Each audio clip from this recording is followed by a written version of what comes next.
After their victory at the Traltal Valley 5 years ago, the Crownfortines declared their hegemony over the other two duchies and expanded southward, subjugating the minor principalities of Alenburg.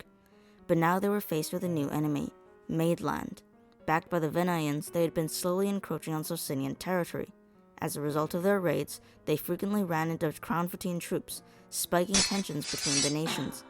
In this, the recently defeated Felsenburg and Kreuzern saw an opportunity for revenge. They sent ambassadors to Maidland to form an alliance. In the region of Valker Bay, the former allies of Kreuzern and Mayers were fighting. Specifically, Kreuzern saw the Mayeren holdings across the Eisen as a threat to their security. To remedy this, Jürgen Hossinger asked for the Mayeren forts along the Eisen as compensation for joining the war. However, his request was denied. When Pierre X died on the throne of Mayers, he left his wife, Catherine of Schwarzwald, on the throne. The reason they were married was quite complex, but in short, Catherine was a South Socinian noblewoman who was married to Mayers in hopes of forming a union between the two states.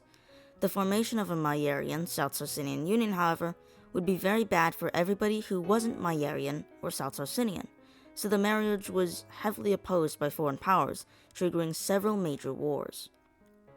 Now that Catherine was on the throne, she would marry the king of South Socinia, the son of her grandfather's son, cementing the union in place. This was heavily opposed by the Socinians, breaking down the relations between Mayers and Kreuzern and Felsenburg.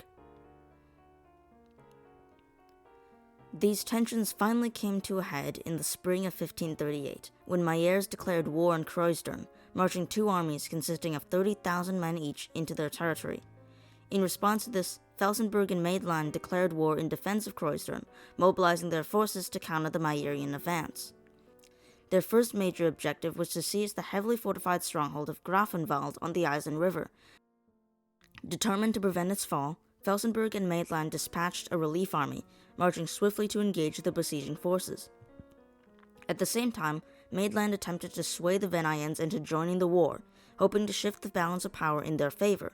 However, with the Venaian forces still entrenched in a war against the Kingdom of Fjellin, they remained unable to provide support. Meanwhile, the Second Army had been marching to the city of Kreuzern itself, laying siege to it in July of 1538. You know the drill by now. The Mayerens set up camp, built walls, built trenches, and repeatedly assault the city until it either surrendered, was breached, or relieved by an allied army. But that seems like it'll take a while, so we'll come back to it. While Mayers was occupied with the siege of Kreuzern, Crownford seized the opportunity to expand its influence and joined the war, moving their forces eastward and recapturing several border forts. This sudden reversal of diplomacy fractured relations between the two states and forced Maidland to commit additional forces to counter Crownford's advance. At the same time, the Mayerians suffered a crushing defeat at the fortress of Grafenwald, finally convincing the Venaians to enter the conflict. Hearing the news of the Venayan declaration of war, Ludic rushed to bring his army back to defend Crownford. Unfortunately, they were caught by the Grun River on the border. During the downtime between the War of the Mayeren Succession and this war, Crownford had taken the opportunity to reform their army. They copied the Flesson doctrine of war, using small, maneuverable groups of musketeers and pikemen, concentrated powerful firepower, and cooperation between their cuirassiers and musketeers. They would use this doctrine to great effect during the battle. The battle began with an exchange of cannon fire. Sattler concentrated his artillery on Ludic's allied Mayerian reinforcements on the left wing, knowing they'd be the weakest and least experienced. The Crownfortines returned fire, moving their heavy artillery into position to target the concentrated Midlayan formations. This bombardment would continue for the next 2 hours, with casualties heavily favoring the Crownfortines. Although the battle initially seemed to be stalemating, suddenly, without orders, Danek led his Reiter cavalry toward the Crownfortine right wing, with his harquebusiers following shortly behind them. He planned to employ clerical tactics and follow with a charge to penetrate the Crownfortine lines. As they charged, though, they were met by a wall of musket fire, forcing them to withdraw and regroup. When they next attempted an attack, the Crownfortine cavalry was able to quickly lead a countercharge with fire support from the musketeers. Meanwhile, on the Felsenburg right, Mullers attempted his own assault on the Maiarian troops. Being spearheaded by his cavalry, he pushed his infantry closer to the Crownford left, routing the Maiarians and capturing their cannons. Seeing the enemy movements, Ludic realized his left flank was being quickly overwhelmed, deploying his reserves to extend his line. Quickly capitalizing on the collapse of the enemy left, Mullers pivoted his entire line to the right. Unfortunately, this procedure caused an intense amount of dust to rise, obscuring vision. They had moved too far to the right. So far, Mullers had been able to pressure Ludic from all sides, but now he could turn the tables.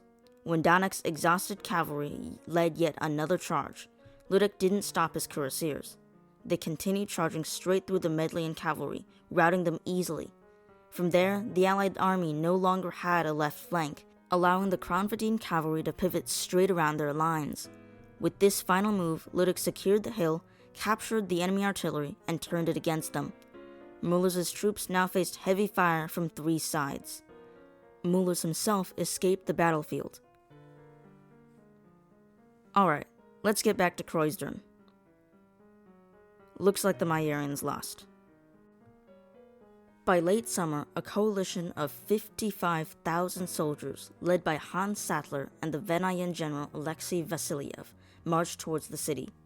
Crownford, however, had been left dangerously undermanned. Ludic and the bulk of his army remained too far to intervene, stuck in Blutenheim, leaving only 13,000 garrison troops to defend the capital. Despite this disadvantage, the defenders relied on Crownford's formidable fortifications, which had been reinforced after previous wars. The coalition forces, understanding that a direct assault would be costly, settled into a prolonged siege. Artillery batteries pounded the walls daily, while supply lines were cut off, ensuring that starvation would soon take hold within the city. By late November, Venayan engineers had breached sections of the outer defenses, forcing the garrison to retreat further into the city. As winter set in, the siege of Crownford dragged on. Hope within the walls was fading, as supplies dwindled and disease spread. Then, the Sultan of Venaya died. His successor, a more isolationist ruler, had little interest in continuing a costly foreign war. Just weeks later, Venayan forces withdrew from the siege, leaving Maidland and its allies to press on alone. The loss of their strongest ally shattered the morale of the remaining besieging troops. Without Venayan support, the coalition's position had weakened, and peace talks soon followed. By early 1540, an armistice was declared, ending the war in a fragile stalemate. Though Crownford had survived, it had done so only by the skin of its teeth. The once mighty army was battered, its economy drained, and its ambitions of regional dominance now uncertain. For now, Sardinia rested, but history had proven that such rest would never last.